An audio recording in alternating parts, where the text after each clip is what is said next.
अस्सलाम वालेकुम दोस्तों, पापनगर जी न्यू अपडेट से गॾु हाज़िर थी चुका आहियूं। इन खां पहिरीं असांजे चैनल ते न्यू आहे त सब्सक्राइब करे आल ते क्लिक कंदा दोस्तों। त बिना देर हलूं था पंहिंजे अपडेट जे तरफ़ तव्हांखे इंतज़ारु कोन था करायूं। जी दोस्तों, तव्हांखे ॾिसींदो वञा त हिकु वॾी अपडेट आहे जेका तव्हांखे ॾियण वारा आहियूं।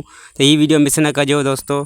जी दोस्तों, नेक्स्ट एपिसोड में तव्हांखे ॾिसण लाइ मिलंदो त मल्हार ऐं वहाब जेको हिक ॿिए सां ॾंद चकरींदा ऐं मल्हार वहाब खे चवंदो जेकॾहिं तव्हां राबेल सां रिश्तो ॻंढियो ऐं तो पंहिंजे भाउ खे राबेल वठी ॾिनी त हड़नि जूं हयातियूं मां खसे छॾींदुसि।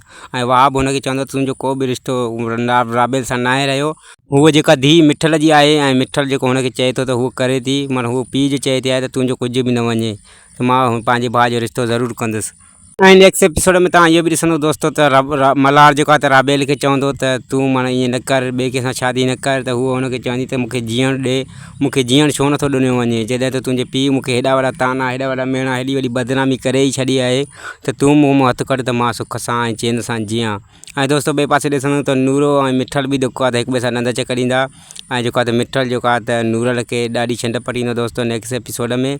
ऐं हुनखे चवंदो त माना तूं मुंहिंजी अखियुनि जे आॾो अची थो त मुंहिंजी अखियुनि में जेको त खून सवार थो थी वञे तोखे मारण जे लाइ।